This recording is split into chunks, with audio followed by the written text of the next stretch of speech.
Hello, everyone. Good morning. Happy Friday. For those of you who might join the ITS seminar for the first time, my name is Siwei Hu, a third-year PhD student working with Professor Jay and Professor Hyland. And today we are very happy to welcome Dr. Kenan Zhang to give us a talk.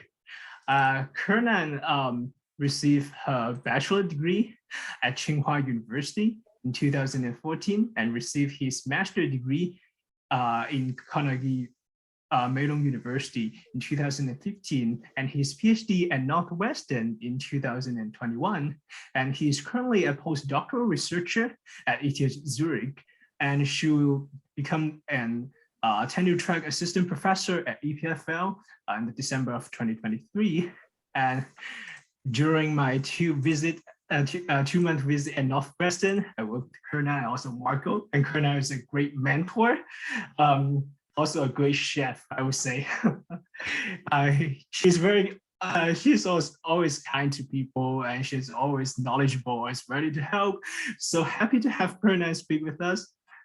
Please join me with a warm applause to welcome Dr. Kenan Zhang. Well, thank you. Okay. So hi everyone. So first, thanks for inviting me to give this talk, and also I know it's early morning in your time, so also great thanks for attending this seminar. So my topic today is the ride-pooling service offered by TNCs like Uber and Lyft, and this is also a main part of my PhD thesis. So today I will start from the very fundamental part of that service, which is the matching process between the passengers and drivers, and then move to the market equilibrium, and finally discuss the operation and regulation problem at the high level. Oh, so Sway has already introduced me, so maybe just skip this part and talk about my general research interests. So I'm generally interested in all kinds of emerging mobility services, not only the ride-hail service I will discuss in this presentation. I'm also interested in the micro-mobility services and also the general concept of a mobility as a service. I'm also interested in the connected and autonomous vehicles, especially how we could use this technology to do traffic management. And also in general, I'm interested in the application of game theory and machine learning in transportation. So that's why I joined ETH. I'm currently in a control group working with professor who is very expert at game theory. I'm also working with a computer science professor to maybe formulate some interesting learning problem in transportation system. So that's it. Now let's move to the main topic of this presentation.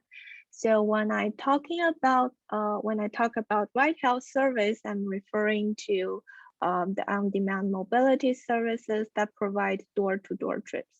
So passengers in this type of service can hail vehicles either physically, like a hailing taxi on street, or virtually, like sending requests on Uber app. So the ride-hail industry has long been dominated by this traditional taxis, but since 2011, we first have this ride sourcing service, and after that, this industry has been growing and changing rapidly. And now we're about to have robot taxi. Not sure, and maybe many of you know that just 2 days ago, Waymo announced that it will start its auto taxi service in San Francisco. So growing along with this ride sourcing service are many debates on the controversial issues. And one of them is the competition between taxis and ride sourcing vehicles. So if you see in this figure, the daily taxi trips in New York City is decreasing over time, while the trips of ride sourcing services is increasing over time. But in my view, this competition is not necessarily a bad thing because it pushes the taxi operator to start improving its technologies. And also, in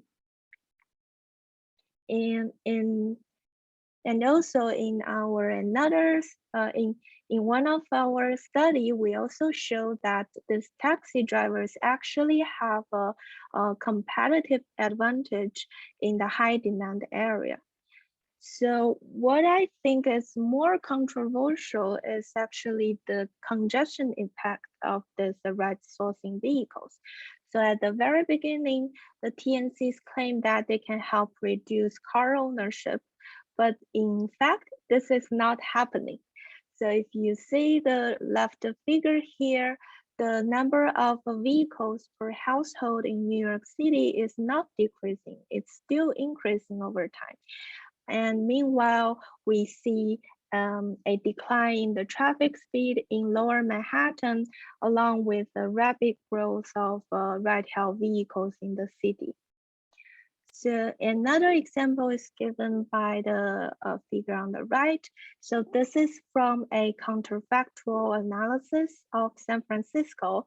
The authors simulate the traffic with and without ride sourcing service in the city, and they found that this ride sourcing vehicles actually worsen the traffic, especially in the city center. So is ride sourcing really a bad thing that should be eliminated? My personal answer is no. And I think my point is well summarized in this quote. Ride services are not actually the problem. Cars are the problem and we are the traffic. So I think the emergence of ride sourcing actually bring us more opportunities than problems. And because of this virtual connectivity between passengers, vehicles, and the operator, we can actually do a lot of things to improve the system efficiency. And also, sorry. So basically my expectations for the future on-demand mobilities have these three characteristics. So first, I hope it to be shared, which means we can use the same number of vehicles to serve more passengers. And second, I hope it to be integrated, where we can jointly operate these mobility services with the public transit. And thirdly, I believe it will be fully automated, meaning we can coordinate and optimize these services in real time. But before we reaching this final goal, we need to have a better understanding of the physical and economic principles under the mobility services. And this is also the main motivation of my PhD research.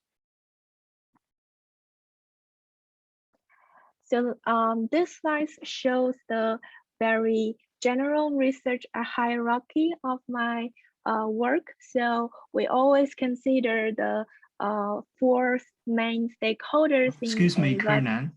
Yes? Sorry to interrupt. I saw there's a question in the chat box from Yonghun, and he said, I'd agree that ride sourcing could cause a decrease of speed, but I was wondering, how can we say those numbers, speed changes, were only from the ride sourcing?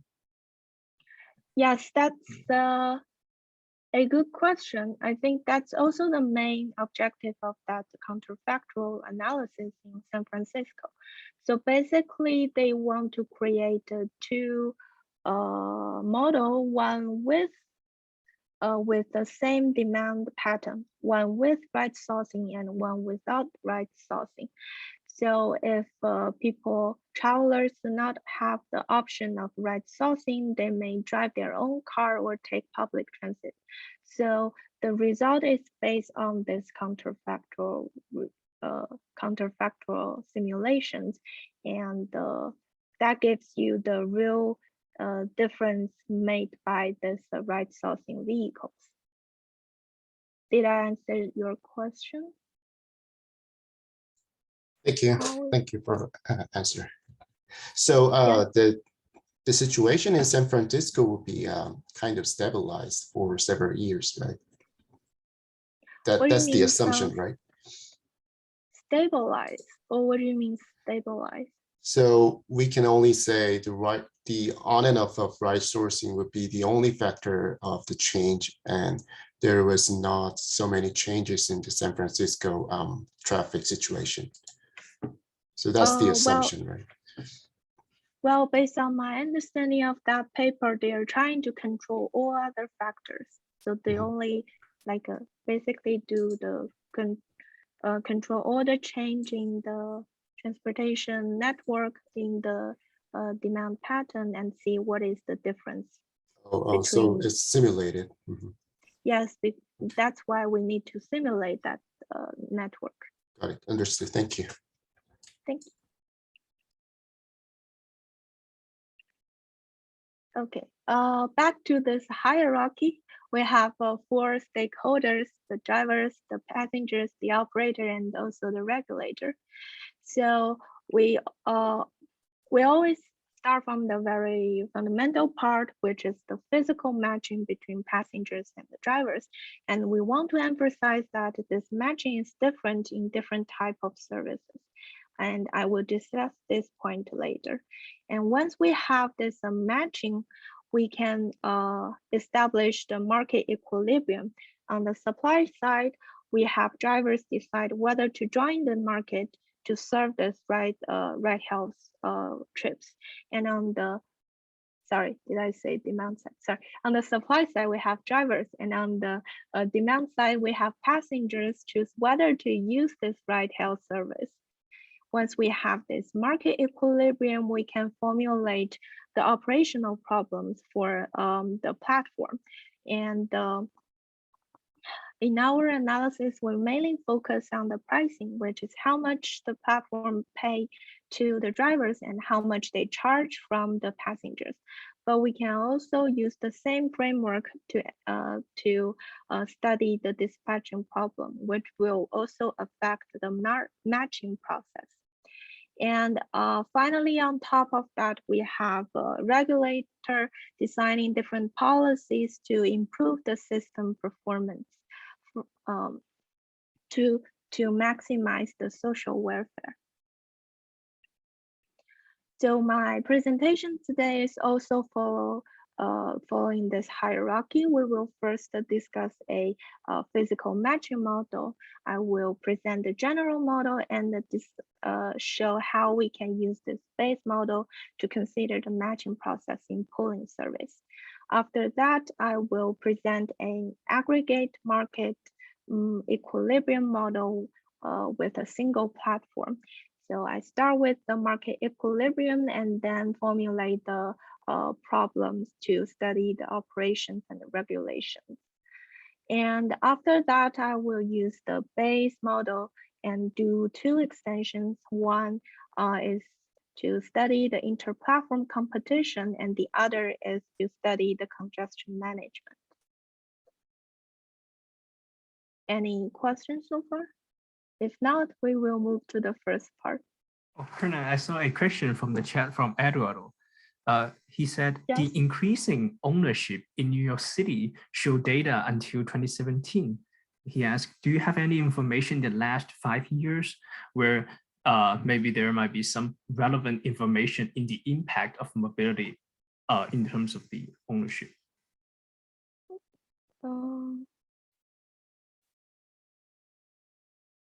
Yes, so when I made this slide, I tried to find more updated data, but this data is from a mobility report of that New York City. I couldn't find a more recently number, but I'm very happy to have them if you can find them. And another issue is after 2019, we have this COVID, so everything changed so much. So I would say it's better to use the data before 2019 and after we go back to normal. Thank you, Karen.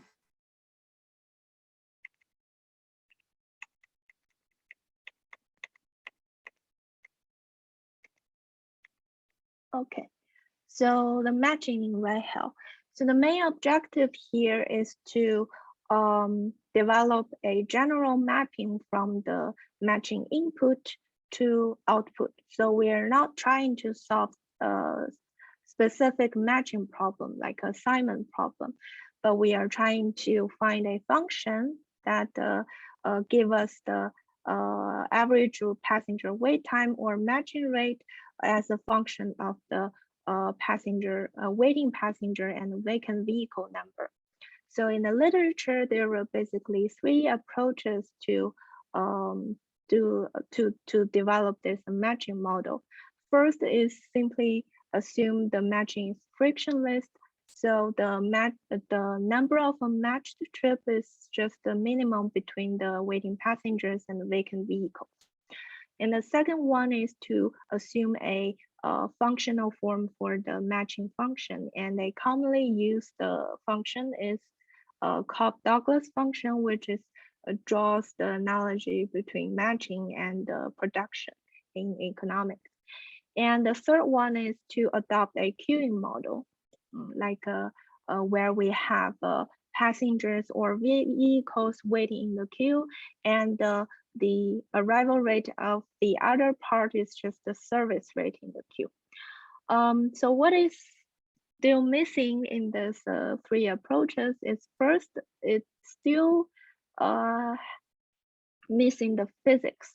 So that means we cannot use this model to specify for different modes. The only thing we could do is to change some parameters in the model. But we hope to use, like in our study, we hope to show that the service mode really makes a difference. So they will lead to different matching functions. So in the general matching model, we made the following assumptions. So first, we assume the waiting passengers are uniformly distributed with density pi, and they keep waiting at the same location before pickup. And similarly, we assume vacant vehicles are uniformly distributed with a density lambda, and they keep cruising at a constant speed v. And also we assume this network detour ratio is constant. So the delta here is defined as the path distance between 2 points in the network over the line distance. So next we define some important variables in our matching model. The first one is called matching radius. It basically tells you how far away you can hail a vehicle. And using this matching radius, we can define a matching area. The second important definition is matchable vehicles. It gives you whether the vehicles around you can be held by the passenger. And the matchable vehicles are associated with a likelihood. So the PR here gives the probability that a vehicle is matchable at a distance r from the passenger. So the third definition is the distance to the closest matchable vehicle. So it's simple, it's just the closest vehicle that is matchable. So given the assumptions in previous slide, we can show that this capital D follows a spatial Poisson process. And because we assume the network ratio and the vehicle speed are constant, so we can derive the distribution of a passenger wait time, which look like this. But you don't need to remember this formula because we will further specify this for different service modes. So the first thing we do is to specify this general model for the most common ride-hail services. One is street hail and the other is e-hail. For street hail, we have a rather limited matching radius because you cannot see a vehicle very far from you. because of that, we can basically ignore the passenger competition because unless there are a lot of taxi passengers waiting at the same location, they are not competing with the same vehicle. And thirdly, there are very strict conditions for a taxi to be matchable. For instance, in the left figure, we consider the vehicle is matchable because it is moving towards the passenger. But in the right figure, we do not think it's matchable because the vehicle is going away. So for e-health, first, now we have almost unlimited matching radius. And because of that, we can no longer ignore the competition among passengers. Just like showing this figure, whenever you see a vehicle in your matching area, it is very likely to fall in the matching area of other passengers in the same region. So having these conditions in mind, we derive the passenger wait time distribution in the two service modes. As you can see, they have a different distribution. For street hail, the wait time just follow exponential, but for e-hail, we have this square term here. And if we look into the parameter, for street hail, the parameter is proportional to the matching radius times the vehicle density. And accordingly, the average wait time is proportional to the inverse of vehicle density. And for the e-hail, because now we have passenger competition, it turns out the parameter is proportional to the vehicle density over the passenger density. And accordingly, when we derive this average, the mean value, it is actually proportional to the square root of passenger density over vehicle density. And after we have this model, we also do some agent-based simulation to validate our model. And as shown in this two histogram, our model align well with the simulation data. Karina, a question very quick. So the Yes. radius, is it just the Euclidean radius or the Manhattan radius? Sorry, radius? Yeah, so Which radius? There are like the Oh, I matching see. radius. Like this matching radius? Oh yeah, the little d.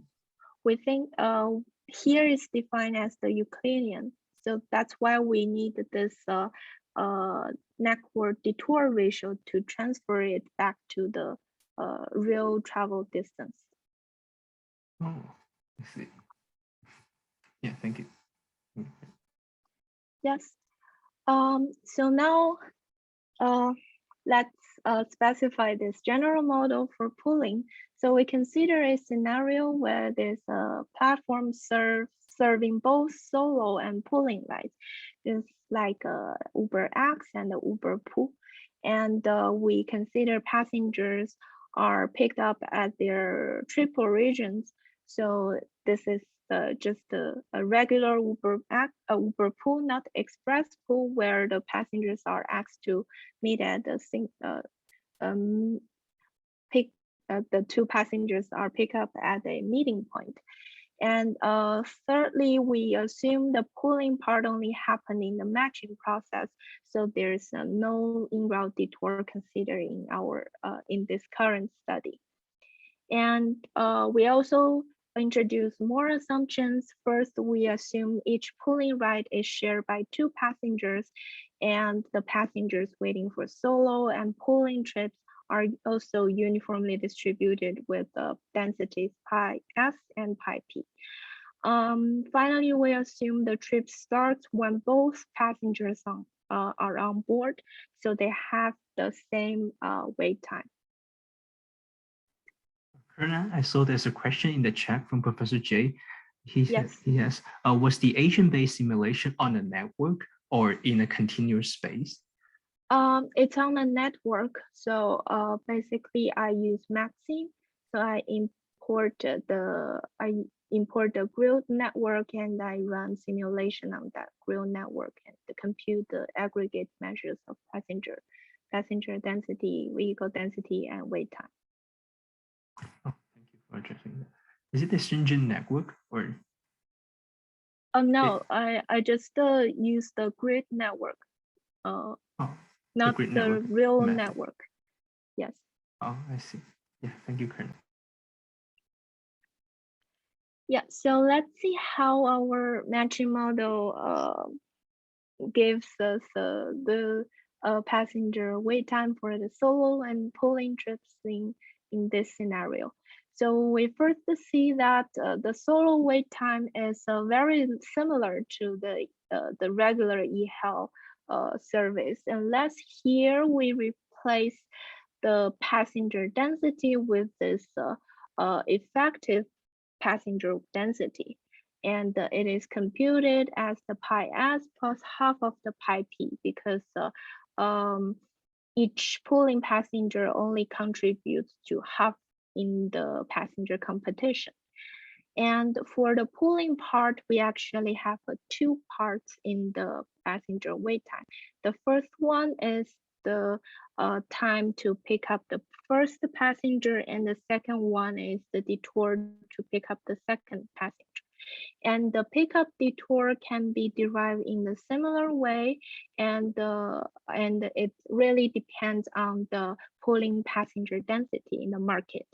When we have more pulling passengers in the market, it's really it's more likely to find a peer passenger close to you. So this pickup detour will decrease with pi p here. And another observation from this matching model is that we found that pulling passengers actually have a higher competing power for vehicles in the market. And these two figures show the difference between solo and pulling trip. In this case, I cannot access this vehicle because this vehicle is outside of this you can consider as a matching radius given a certain wait time. But in the pulling scenario, now I can be picked up by this vehicle because this vehicle is inside my peer passengers matching area. So we can derive that this higher, like this a fraction. So we can derive that this first part of the pulling wait time is proportional to the solo wait time. And the factor here is between 1 over square root 2 to 1. So basically, this competing power reduces with your pulling passenger density. When you are pairing with a passenger very far with you, you have a higher competing power, but in turn, you have a longer pickup detour. So this is the main trade-off in the pulling passenger wait time. So we did some sensitivity analysis of the wait time. Here we compare the regular e-hail service with a mixture of solo and pulling trips. And the three variables we considered are the total waiting passenger density, the vacant vehicle density, and the fraction of pulling passengers. So the main trends are summarized in this table. When you increase the waiting passenger density, both the e-hail and solo wait time increase because you have a more intense passenger competition. But the wait time for pulling trips first decrease because as your passenger density increases, we have a shorter pickup detour.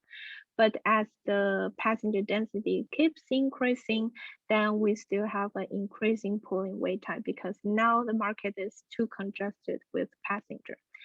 And the second trend is very intuitive. As you have more vehicles in the market, the wait time for all the three services decrease, but the decrease is more significant for e-hail and solo because for pulling, we still have this pickup detour that restrict the drop in wait time. And thirdly, as we have more passengers choosing pooling trips, of course, your pooling wait time decrease, but also the solo wait time also decrease because now we have a smaller effective waiting passenger density, meaning we have a less intensive competition among passengers. Another question very quick. So in the Yes. figure, why e-hail, why the waiting time for e-hail is larger than the solo? So the green line is above the orange line. Yes, because like Okay. it's also because of the effective waiting passenger density. So in the e-hail case, every passenger is counted in this competition. But if we combine solo and pooling, part of the passengers are pooling passenger, they only contribute to half in the competition. So so this part will be smaller in the solo trips Compared to the e-hail. Yes, Okay, yeah, compared to Thank you, Kenan. For the audience, if you have any questions, please feel free to type in the chat box or raise your hand. We will monitor the question. Yeah, thank you, Kenan. Yeah, thank you.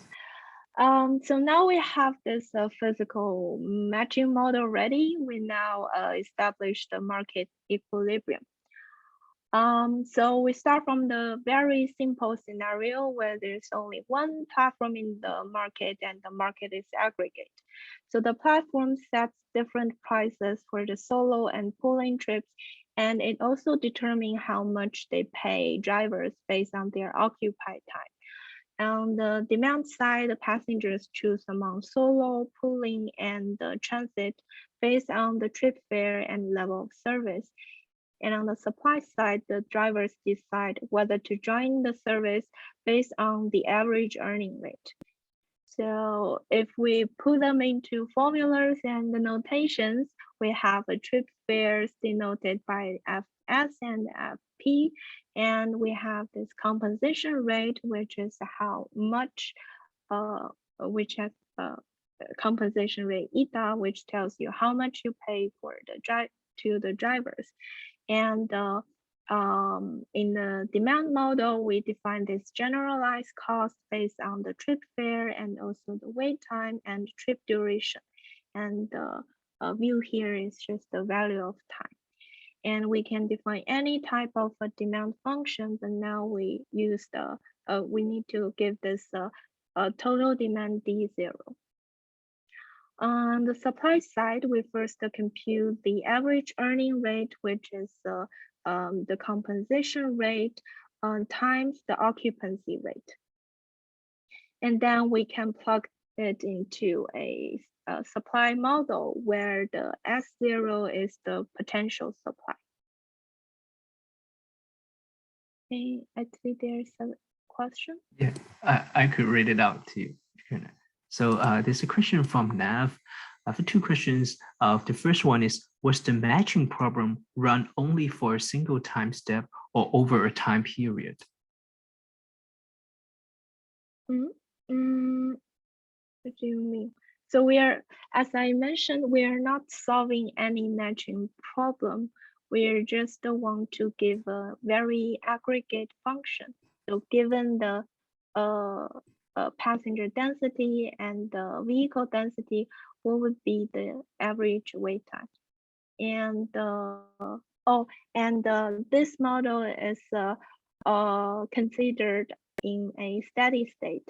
So we only consider like a 1 unit, for example, 1 unit hour. Did I answer your question? Yes, thank you. Okay. And Nev, do you want to unmute yourself and ask the second question? Sure. I also have another question. So like one of the main assumptions is that the requests are uniformly distributed in the network.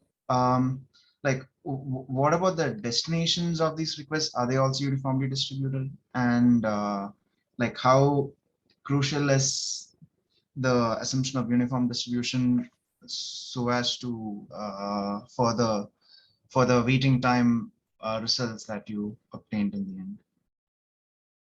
Yes, good question. This is a good question. So yes, we in this market equilibrium model, we also assume the destinations are uniformly distributed and the origins are also uniformly distributed. And of course, it has some impact on the result, but it really depends on which type of problem you want to answer. If you want to give some policy implication, I think it's good enough to use a very aggregate model like this. But if you really want to solve some problem at the operational level, of course, you need to have a more how to say more detailed modeling, and you may have a network model and assume the vehicles are how the vehicle distributed in each region of the city, and of course the distribution of vehicles between the regions are not different. Yeah, could I have a following question for the Yes. 1 hour period that you mentioned? Why choose 1 hour? Is it this for steady state or stationary state? Would it be the whole like peak period or something like that? Yes, it's not necessarily 1 hour. Just to refer, like the main assumption is the market is static. So if it's static, then there's no peak hour consider. So you are always considering a average market scenario. So the 1 hour is just an example of thinking that the static period. Okay, yeah, thank you, Kenan. Yeah, I'm asking because Dr. Jing, he also has some thoughts on the ideal like time window of this. Yes, yes. So if you want to consider a dynamic problem, of course, you need to have a multiple time window, and then you need to model how the vehicles and the passenger change over the time. So that would be a dynamic model. Yeah, and then everything, yes. So so then I'm not sure it's a good idea to, so it's good to model an equilibrium over a time period, but it's not to say like every time window we achieve a market equilibrium. It's not very easy to confirm this assumption. Kenan, then how can you decide the length of the time window? You mean dynamic model? No, the static model that you mentioned are static. You don't need to, well, in the model you don't need to determine the length of the window. The length of the window. The only thing is when you estimate the parameters in your model, you need to define time length. For example, we assume if we consider 1 hour, then your total demand is computed based on each hour, based on 1 hour. I see. Yeah, thank you. Yeah.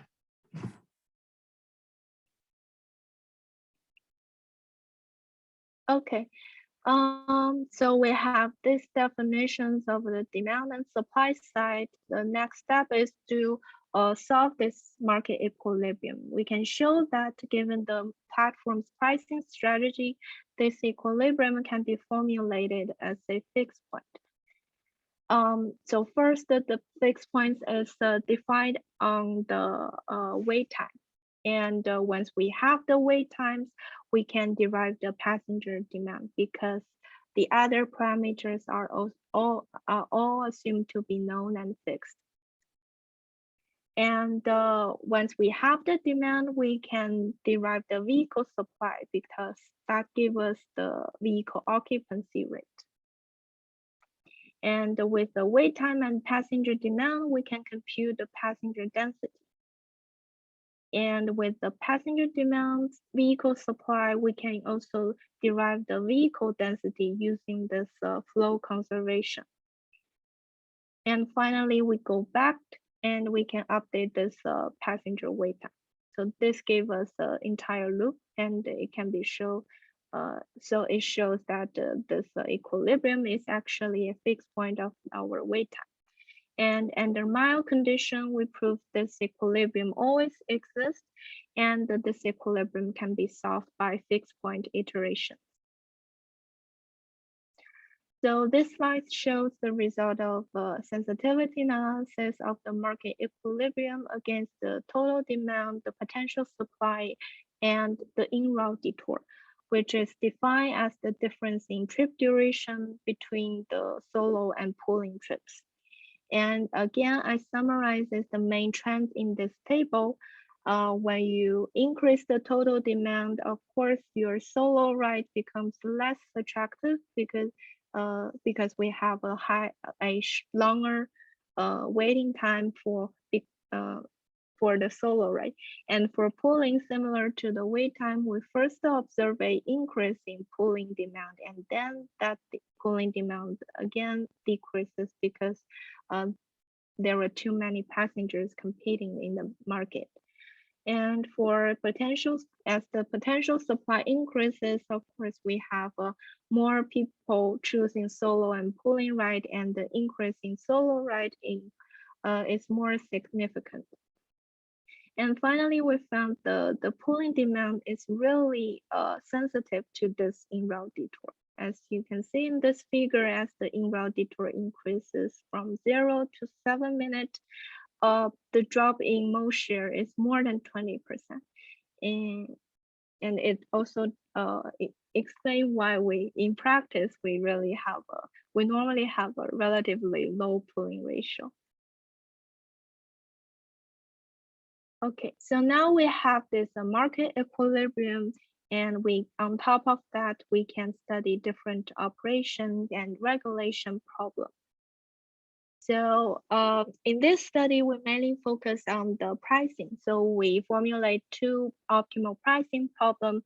One is to maximize the profit, and the other one is to maximize the social welfare. And here the profit is defined by the total revenue less the operation cost. And the social welfare is defined as the passenger surplus plus the platform revenue less the driver's opportunity cost.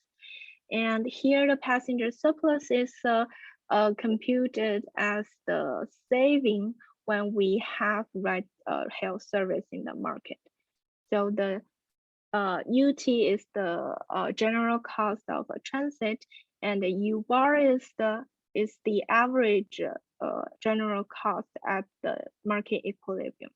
So the difference basically tell you after we have this ride-hail service, how much we can save from each trip. Okay, so if we simplify this formulation, the pricing problem is actually a mathematical program with equilibrium constraint, and particularly the equilibrium constraint is this a fixed point. So this is not an easy problem to solve because of this complex equilibrium constraint. So we propose an iterative algorithm to solve it. So basically at each iteration with the current solution Y, we first differentiate the market equilibrium to derive the equilibrium partial, which is noted by this partial X over partial Y. And using this equilibrium partial, we can construct the gradient of the objective function, and then we can do the gradient ascent to update the solution. And also, when we consider regulations, there were two scenarios in our study. The first one, we consider a congestion fee imposed on each solo ride. So this one is simple to integrate because it simply shifts the solo cost. But the other one is more complex, where we impose a minimum wage to the system. So this essentially means we add a new constraint into this optimization problem. So what we did is to solve it iteratively and include this Lagrangian multiplier. So at iteration, we first update the decision variable using current current lambda, and then update lambda based on how much the additional constraint is violated.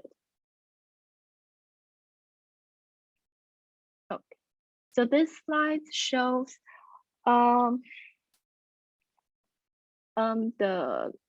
the platform profit and the trip throughput under different combination of total demand and potential supply.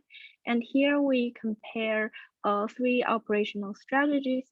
One only serves solo ride, one only serves pooling ride, and the other is the mixed mode strategy.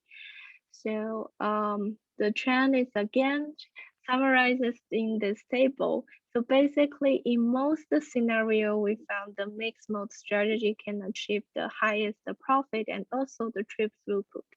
And following that, the pure solo strategy can achieve a higher profit, while the pure pooling strategy can achieve, say, a higher trip throughput.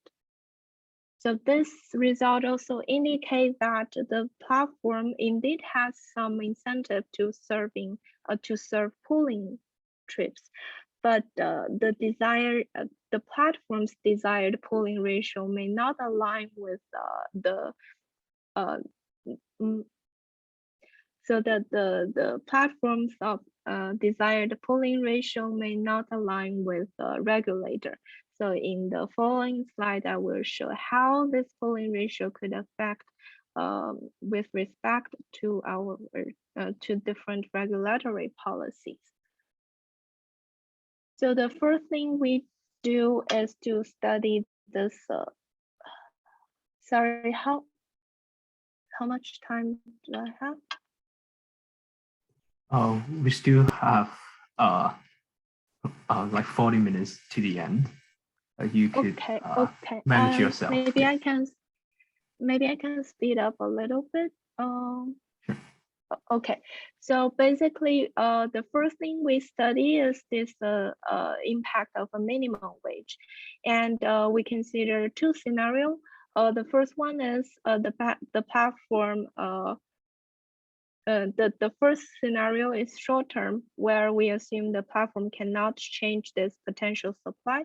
The second scenario is long term, where we consider the platform is able to change some of the potential supply, for instance, freezing the driver registration. So over time, the driver pool would reduce gradually.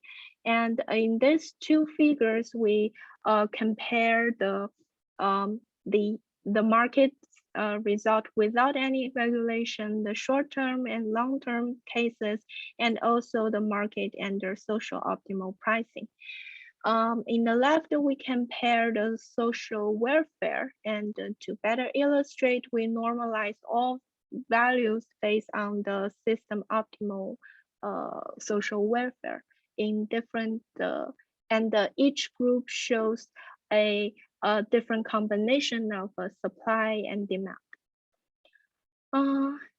So basically, we found that the minimum wage only improves social welfare in the short term, but in the long term, when the platform is able to change its potential supply, the social welfare can reduce to a level even lower than the unregulated market.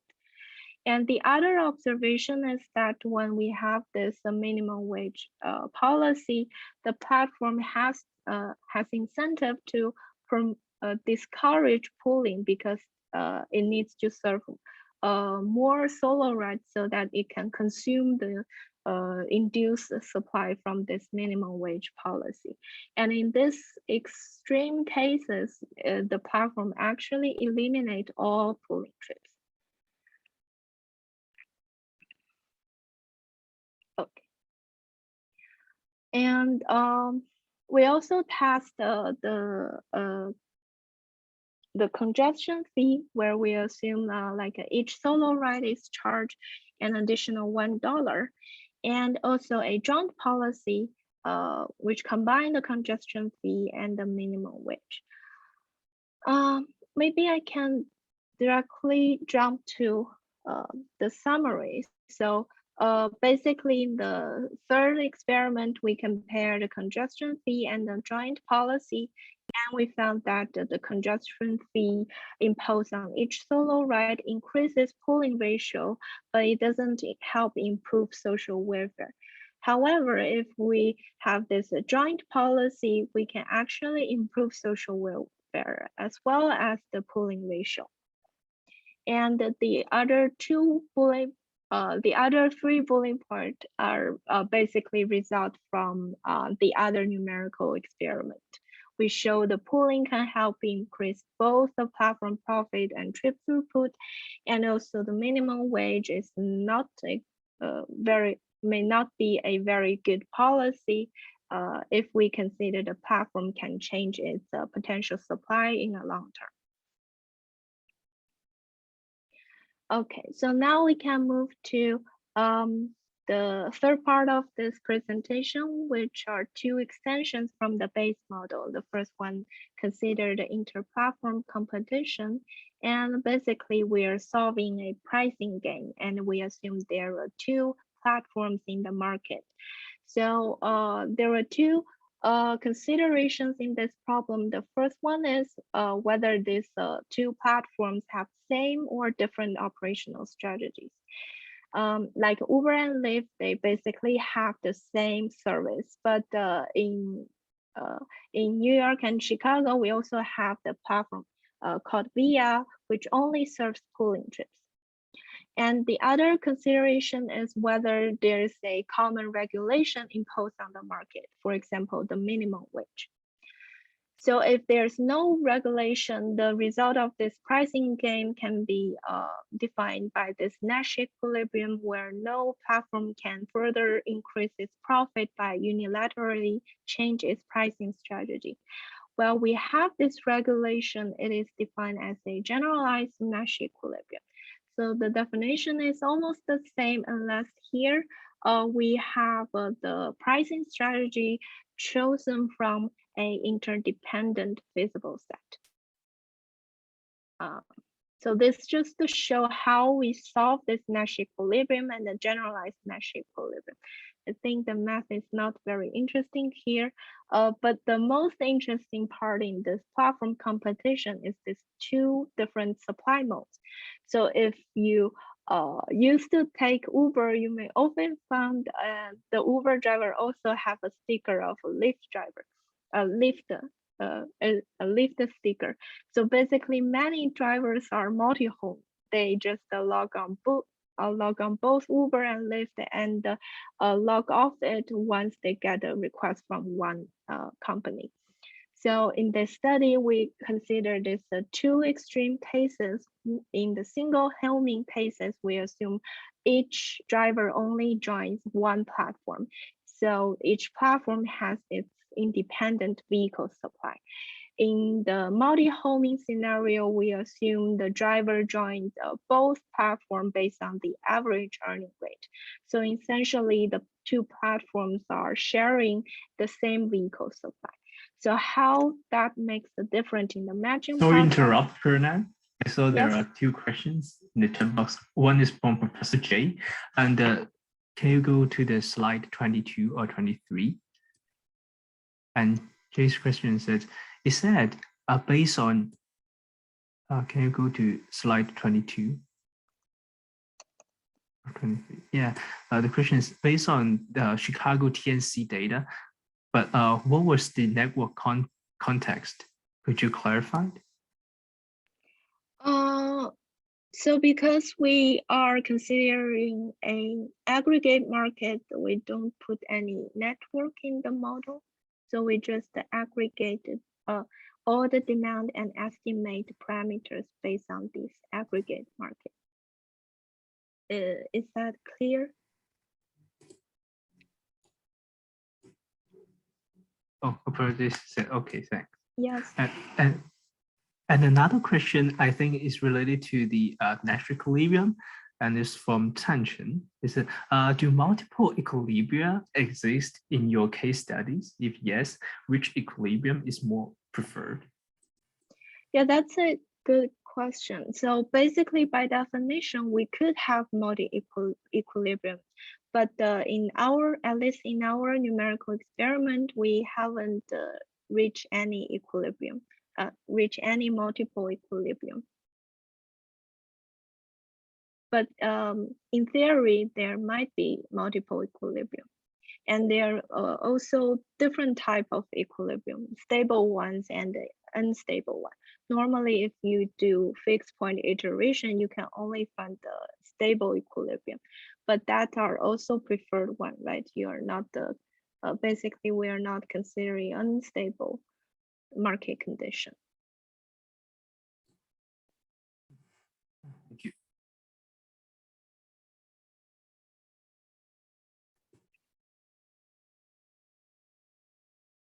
Okay. Where were? Okay, this so we have this two supply modes, and we found that it really make the matching result different, especially and the main difference, the only difference is in the solo wait time. And in the single homing case, we have a similar formula, except that here we have this superscript denoting the platform. But in the multi-homing case, on the top, we actually have the total waiting passengers, so waiting passenger from both platforms. And on the bottom, we have a single lambda because we are sharing the same vehicle supply. So that means although we in the multi-homing, the vacant vehicles are pulled, we are also facing a more intense passenger competition from both platforms. So yes, and we also do some analytical theoretical analysis on the single homing and the multi-homing model. And basically we have two findings. The first one is the platform and the multi-homing has less incentive to improve the level of service by increasing the payment to drivers, because the other platform can enjoy a larger vehicle supply without any cost. And the second one is similarly, the platforms and the multi-homing enjoy less increase in profit by raising trip fare, because the other platform can enjoy a better level of service without any loss in demand. So what are this result translating to our final market outcome? So we found that the multi-homing is really a detrimental supply mode. And in this numerical example, the single homing results are plotted in orange bar and the multi-homing are in green bar. We found that with the multi-homing, the social welfare drops significantly. And at the same time, the average wait time almost more than double compared to the single homing scenario.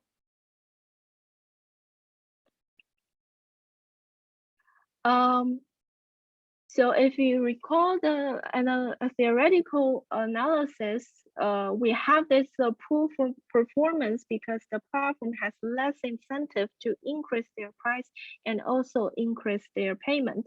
So at the equilibrium and the multi-homing, the platform will hire very small, will hire fewer drivers and serve fewer demand. So that gave us the low social welfare and the poor level of service.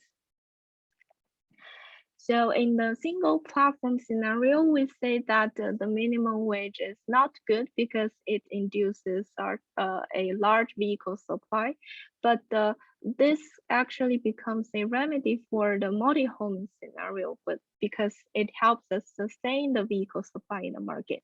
So this slide demonstrates our idea. Once we have this minimum wage imposed on the market, we can significantly improve the social welfare in the multi-homing scenario, and also the average wait time reduced back to a satisfactory level. Kenan, just a quick question. Yes. What's our definition of homing? Single homing and multi? Single homing means each driver can only join one platform. Multi-homing means the driver can join both platforms. Yeah, thank you. Yeah, I believe these are common terms used in the analysis of a platform competition. Okay, so the final set of a numerical experiment is, what if we have asymmetric platforms? So here we assume platform A serves a mixture of solo and pooling rights, while platform B only serves a pooling right. So we also solve this pricing game under single homing and multi-homing. And one interesting finding here is that the platform B actually performs much better under multi-homing. And in certain scenario, it can even have a higher profit than the platform A. And when we look into the result, we found that this is again due to the shared vehicle supply, because the platform A want to sustain the more profitable solo ride, it has more incentives to hire a larger group of drivers. As a result, this platform B can simply take advantage of that and enjoy a large vehicle pool with a very low cost. So that gives us a much higher profit compared to the single homing scenario. Okay, a summary of this study. So we found that the multi-homing is detrimental to a market with competing platforms, and the strategy of commons is because of this interdependency in the matching process. And in this case, the minimum wage can correct the market failure by maintaining a sufficient vehicle supply. And finally, we found a pure pooling platform is more likely to survive in a multi-homing market. Okay. And the last study is about the congestion management. So we keep seeing empirical evidence showing that the ride sourcing vehicles are causing traffic congestion. And we also see in the literature, there are different policies proposed to regulate their operation. So here we have four most discussed one. The first one is a trip-based pricing, which basically impose a extra charge on each trip entering or within a certain congestion zone. And this is also implemented in real practice in Chicago and New York City. And the second one is draw the idea from road pricing, where we define this congestion zone and only charge a value based on vehicle. We charge a constant value to each vehicle passing this cordon, or entering this congestion zone. The third one is a time-based pricing, which basically charge a vehicle based on their operation time. And the fourth one is a cruising cap. It requires the vehicle to sustain an occupancy rate in the congestion zone. So to analyze the congestion, the traffic congestion, we extend our aggregate market model into a two-node model. So now the city is divided into two zones. One is CBD and the other one is the peripheral area. And we assume passengers are matched with the vehicles in the same zone, and the pooling passengers should share the same origin destination zone. And we also consider the traffic speed should be determined by both the private vehicles in the zone and also the ride-hail vehicles. So finally, we make some adjustment to the matching model and also define the traffic model for interzonal travel speed and also interzonal travel speed. So when we move to the spatial market equilibrium, we need to consider this additional relocation flow. So this is computed as follows. So first we compute the net loss of occupied vehicle flow for each zone. Then if this value is positive, then we know that we are sure that there are some vacant vehicles entering this zone. So that is the relocation flow. And we further define this vehicle supply for each zone as the vacant vehicles, the occupied vehicles, and also including this relocation vehicle flow. And another change to the market equilibrium model is that when we include this traffic speed, we're expanding the definition of fixed point. So now the fixed point is with respect to the wait time and the traffic speed. Another change to the model is how we define the social welfare. We used to ignore the congestion effect. So, but now we need to add this social cost into social welfare, which is defined like this. So we compute the travel speed without the right sourcing vehicles operating in the system as tau zero, and also we have the travel speed at the market equilibrium. So we use the difference between the two speeds to define the additional cost imposed on the private vehicle on the private vehicles. So in this, yes. Yeah, sorry to interrupt. We might still have 20 minutes. Can we split up a little bit so that the audience might have time to ask questions? Sure. So basically we tested different scenario. The first thing is actually calibrate the traffic condition without any ride-hail vehicles. The second one is assume the path. So the second one, solve the pricing problem. Assume the traffic is invariant. We want to compare whether this traffic model really affected the platform's pricing scheme. The third one is just the regular pricing problem with different objectives. And the last scenarios consider different congestion mitigation policies. Here we have this trip-based, the cordon-based, and also the cruising cap. Maybe I just skip this part and show the main result from this study. So basically, we found that the ride-hail vehicles indeed have a considerable impact on traffic, even if they only occupied a small fraction of the traffic. And failing to anticipate congestion effect in their pricing not only worsens the traffic, but also harms the platform profit. And if we consider the social optimal pricing, we find that the ride-hail trips inside CBD area should be eliminated or at least strongly penalized because the transit service here is relatively good.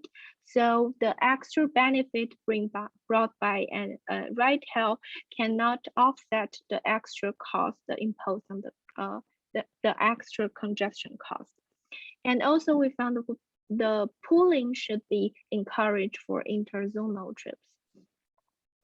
Comparing the three policies, we found the trip and cordon-based fees delivered very modest congestion relief without affecting the level of service.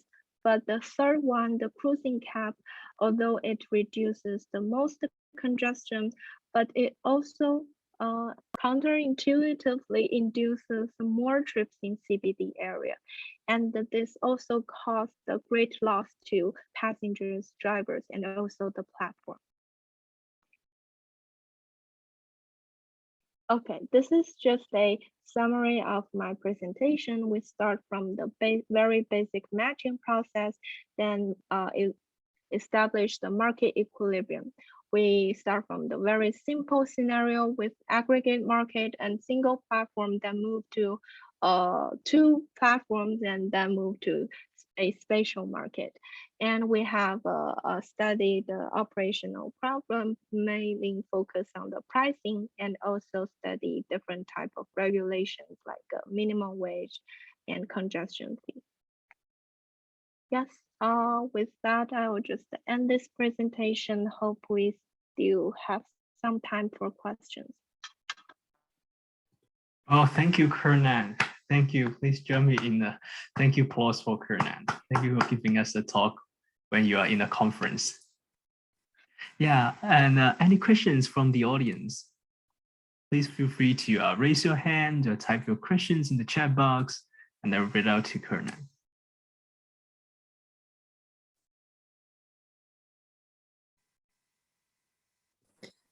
Hello, thank you for the presentation. Maybe I missed it, but at the end you were talking about how in the downtown it's better to let people use the transit service. Did you model the transit service at all, or is it just, you know, the quality of service and then? We didn't model the transit. We just calibrate the average trip duration from the data and use the trip fare in Chicago. Okay, thank you. Which data are you using for calibrating that?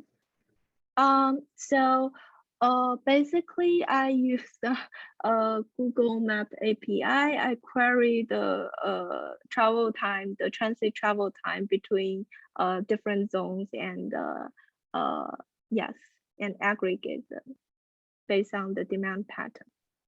Okay, thank you. Thank you. Any questions from the audience? I saw Wei open the camera. If you have questions. Okay, Kenan, thank you for the presentation. I have a question for the optimal pricing for regulation. As you mentioned, it's a mathematical programming with equilibrium constraints. Yes. And you have a algorithm to solve it. As you mentioned, MPEC is a very, very hard problem. And I'm wondering how good your algorithm is, and namely, can you guarantee to like have global optimal or just suboptimal solutions? No, I cannot guarantee global optimal because it's gradient based. So I see. the good thing is the problem in our studies are we cannot prove that it is convex, but it's basically convex. So we haven't got any issue to solve the optimal solution. I see. Yeah. And yeah, go ahead, Wei. Yeah. Thank you. Another question is in terms of the formulation. I noticed that for the market equilibrium, you use fixed point to formulate the model, while in the pricing game between companies, you use variation inequality to formulate. Yeah, so that's, sorry, go on. So my question is why you choose different methods for different models, and do you have a reason? Oh, yeah. So they are different equilibrium. So in the pricing game, we still have this market equilibrium at the lower level. The only difference is we have an upper level. It is no longer a optimization problem, but a variational inequality. So for example, if in terms of the market equilibrium, can you use variational inequality instead of fixed point? I think these two are basically equivalent. like given some condition, these two are the same. So I guess the short answer is yes. If you have but why you use fixed point? Is it has some advantage in terms of formulating market equilibrium?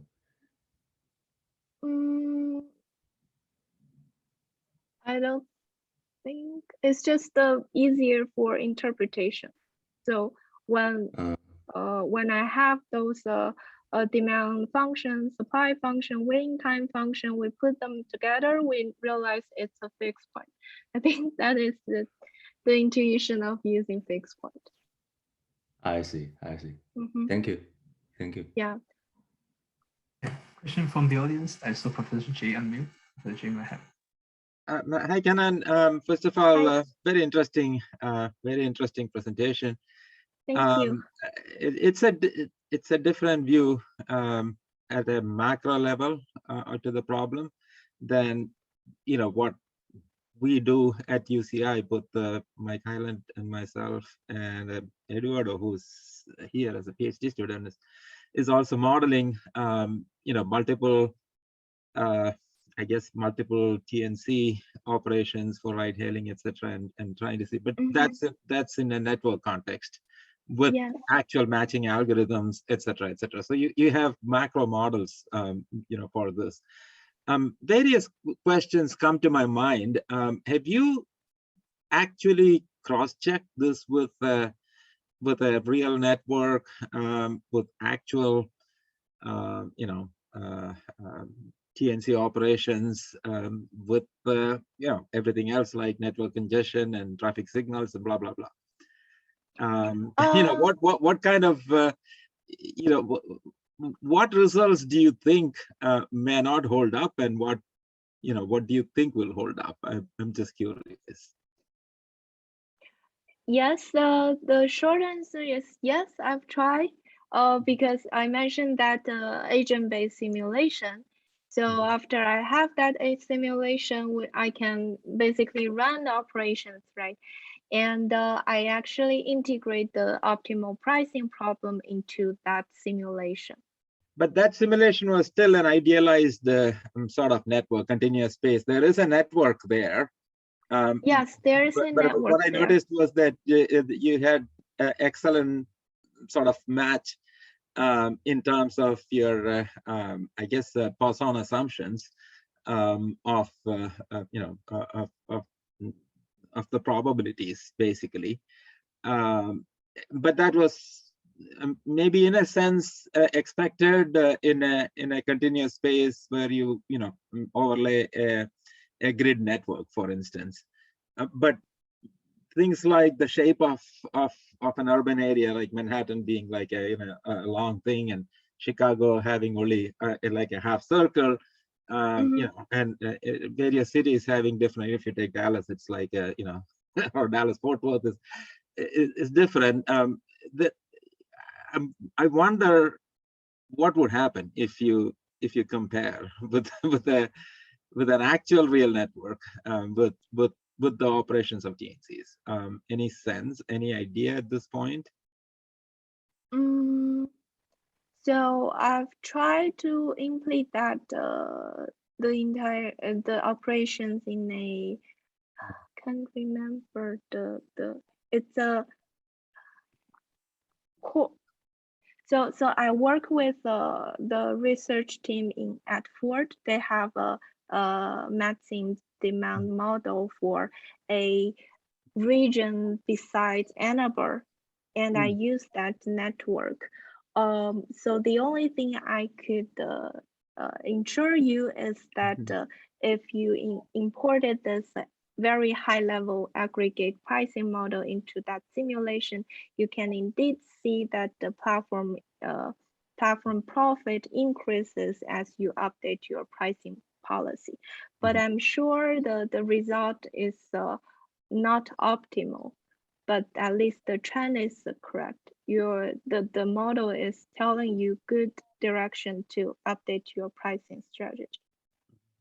Okay, yeah, I mean, yeah, I'll be curious. I know that it's a tough question to answer, because it takes a lot of work to set up a big network. So at some point, it will be very interesting to kind of, compare your results with a Yes, reasonably sized network, right? I mean, maybe you can do that at Zurich. that could be very useful. One other small question, a detailed question.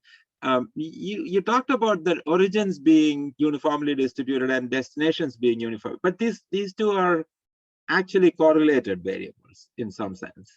I mean, for any given origin, the destinations is not uniformly, potential destinations are not uniformly distributed.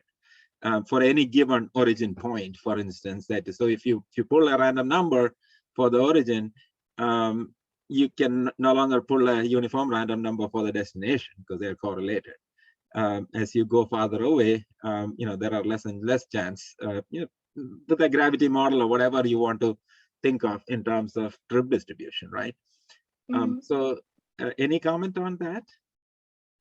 Does that affect any of your analysis? So the destination is because you said all of the origins are uniformly distributed. All of the destinations for the travelers are also uniformly, which is okay for an urban area, but for any given origin, the destinations are not uniformly distributed. They are correlated in some sense. So right? yes, so in the matching model, we only use the assumption that origins are uniformly distributed. I said the destination are also uniformly distributed because we want to get the assumption that vehicles are uniformly distributed. Basically, after they drop off passenger, if they do random cruising, then they are still uniformly distributed in the space. Okay. Other than that, the assumption on the destination is not doesn't affect anything. I see. Yes. Okay. Yeah. I can see that. Okay, sounds good. That's all I have. Very nice. Thank you for these questions. Thank you for the question. We also have Elena. You raise a hand. Elena, please. Yes. Speak Can you hear me? Yes. Yeah, so thank you very much. Very informative presentation. I'm Elena Gienko with the California Energy Commission, and I'm looking at the last slide, the proposals on regulations. The Energy Commission have no direct input on how to regulate TNCs in California. I believe it's the California Air Resources Board and California publicly owned public utility commissions that in 2014 tried to regulate TNCs at the state level with the SB 1014, I believe, the Clean Vehicle Miles regulation, but it is a statewide regulation. All the suggestions that are listed in your presentation, the minimum wage, the fleet cap, and congestion fee, being challenged by Uber. It's still kind of discussing. It's still kind of for the debate how they can do this. The fleet cap, that Clean Vehicle Miles imposes. It's just on how many electric vehicles, like the less polluted vehicles, can Uber and Lyft employ in California, but it doesn't really dictates by what would be their prices, like how affordable that is. And this is sort of an overview. I'm pretty sure you're aware of all of those developments. You also mentioned that COVID policies are, all the data is pre-COVID, but obviously all that the virtual attendance like decreases demand for going places and using Uber, even like to attend your seminar. Like I wouldn't be able to attend it in the past. If I would have, like I probably would need to like figured out how to get to the place, right? So I think that's another angle that we can look at, how like the shift in demand can change the number of vehicles, and that's pretty much it. Sorry for my mumbling. I do need to look at all those, the paper's excellent sources, and thank you again very much. I think that was very helpful. Yeah, thank you for the very good comments. Yeah, thank you, Elena. And any questions and comments from the audience? Hi, I had a question. I thought your result with regard to the minimum wage was really interesting because California tried to pass, well, Uber tried to pass in California Proposition 22, and I say Uber, but Uber and Lyft and the other TNCs, and it was voted down, and it banned them, banned drivers from a minimum wage and other things afforded to normal workers. But I thought that was a really interesting result that you gave. But I just think it'd be really difficult because so the proposition got voted down, but it was regard to banning them from the right to a minimum wage. But to pass a minimum wage for Uber, Lyft, etc., it'd be really difficult, I think. And again, I'm from California in that context. But to not also include taxis would be really difficult because taxis don't want to be included as the etc. Or excluded completely. So I was just curious about that. And then as in response to kind of Jay talking about the network, details about the network and kind of proving the technicalities of it based on different networks. I mean, California, again, California is a huge place. There's urban areas and they're not all the same. And there's rural areas. So, I mean, just proving this kind of result that a minimum wage is a good thing that across several different kind of, I don't know what you say, like typologies of systems or different types of systems, maybe is enough if that result kind of holds. Anyway, just my thoughts. Yeah, thank you for that's. Yeah, I also found it's really tricky to define this minimum wage and the value of time. Yeah. Sorry? And value of time is Yeah. really, Yes, it's the if I can interject there. Yeah, that was really as I guess Ms. Elena Gianco said and Brian said, that's the result that's very interesting, really, the minimum wage aspect, because from a policy standpoint, that's quite important to see if that holds up. And one of the other thing that will come with that is the vehicle operation cost. Again, that's substantially different. As Eduardo, who's kind of quiet, but he was texting me as the talk was going on. Eduardo's modeling in. Hi, yes, I'm here. There you are.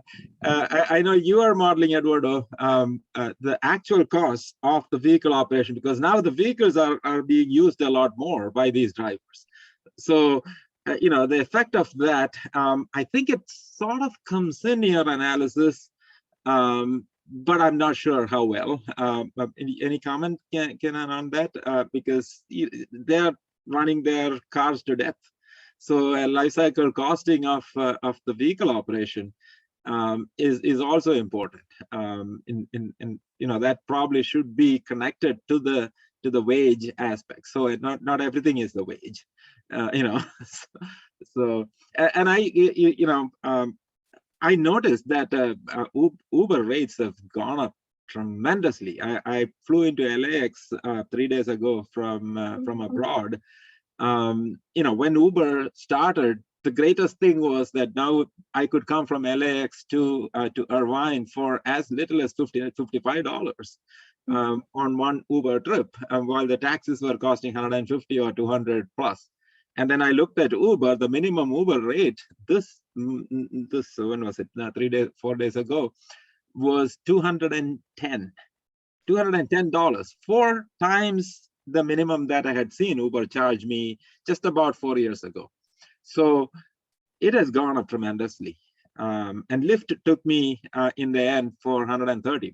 It's still way above what it used to be, but it may also be inflation. But any comments on vehicle operational costs or anything, Kenan?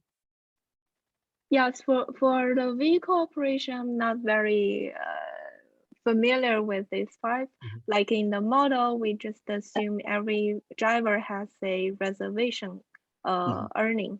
So if the Uber can provide a job that achieves a higher earning, then the drivers would choose to enter.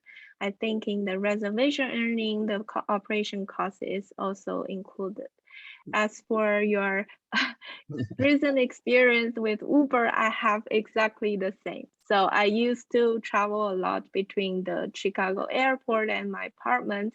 And at the very beginning, Uber and Lyft are much cheaper than taxi. But before COVID, it is already the similar. I guess Yes. I'm not sure now how much is it.